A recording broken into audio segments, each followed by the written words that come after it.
Hello, ako nga pala si Saber. Guys, ngayon panibagong video na naman gagawin natin, okay? So, ang video na gagawin natin ngayon, okay, shoutout dun sa manok, is paano gamitin si Alpha, okay? Since wala naman nagpa-shoutout sa atin, pero check ko Check ko baka may mga nagpa-shoutout dyan ng mga nakaraan nating video. Pero parang meron. Pero habang nag-loading, mag-subscribe na kayo sa ating YouTube channel, okay? Mag-subscribe kayo and i-like itong video na to. Okay, kasi for sure magiging meta to si Alpha and kailangan natin tong gawan. Okay, gawan ng video. Okay. Ito, konting shoutout muna tayo. Shoutout kay Everyday Game, kay Funny God in ML, kay Gerard Maka, Juvie Galang, and Prince Daniel Torio. Okay, shoutout sa inyo. Okay guys, so ito na. Okay, unlock muna natin yung mga skills niya. Okay, so explain lang natin ang mabilisan para sa mga bago mag-ML. So first skill niya, dito na tayo. May tayo ng Layla dito. May tayo ng normal version Layla, okay. So first skill niya is yan. So may slow effect yan, okay, may slow effect yan. Second niya, ganoon naman yung second niya. So kapag nag-combo yung first and second niya, magkakaroon ng, nakita nyo yun? Pero baka matay yan. Ayun, no? May true damage, diba? May true damage nangyari. Dito na, pakita ko sa inyo.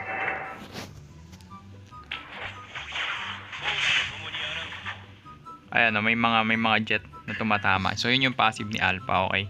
And then, at the same time, kapag tinamaan, pag may mark yan, may idagdag na movement speed yan. So, pinaka ano dito kay Alpha is cooldown. Okay, cooldown reduction talaga in terms of build set. Pero doon naman tayo sa ulti. So, ang ulti niya, gulaan ito.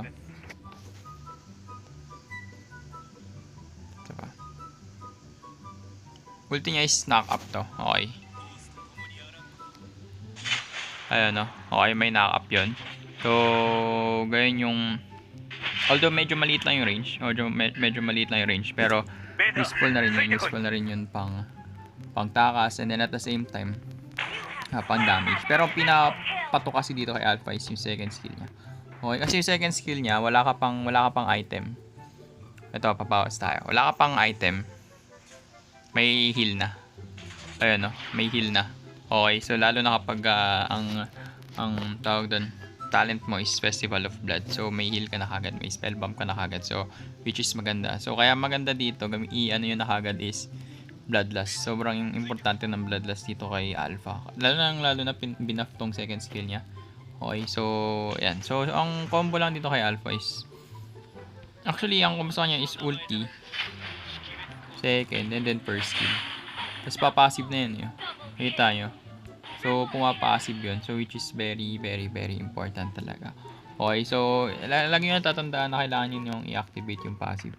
Kasi kapag hindi nyo masyado na-spam yan, kasi kung may papansin nyo yung cooldown, 5-4 seconds lang. Bababa pa yan ng almost 3 tsaka 2 kapag full item na kayo. Basta Bloodlust, Queen's Wings, Endless Battle, yan. Tapos, cooldown boots.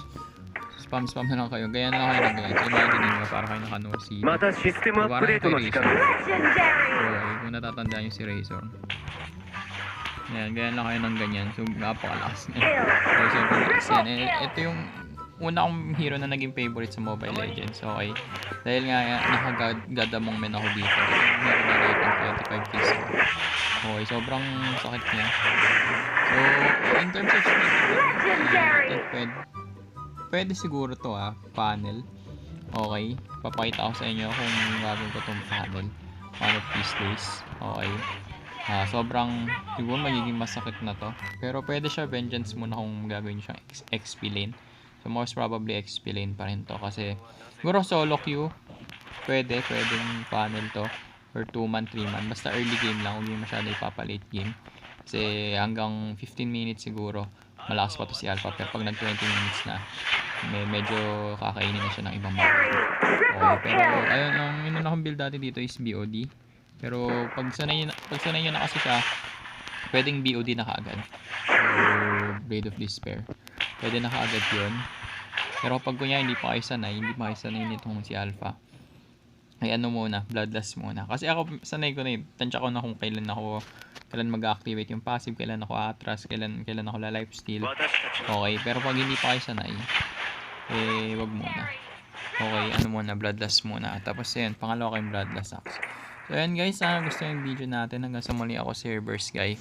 So, nagpaplano ako pala. Okay, gusto ko anong sa inyo na nagpaplano ako na mag-upload ng 3 video kada araw. So, comment down below. Comment down below kung anong mga videos yung gusto nyong gawin ko. Okay, so yung mapipili ko, okay, yung pinakamagandang suggestion dyan. Okay, pag nagustuhan yung suggestion, bibigyan ko ng normal skin. Pag nagpa-skin giveaway tayo. Okay, so, ayun. So, ayun, hanggang sa muli ako. So, like, comment, subscribe. Booyah!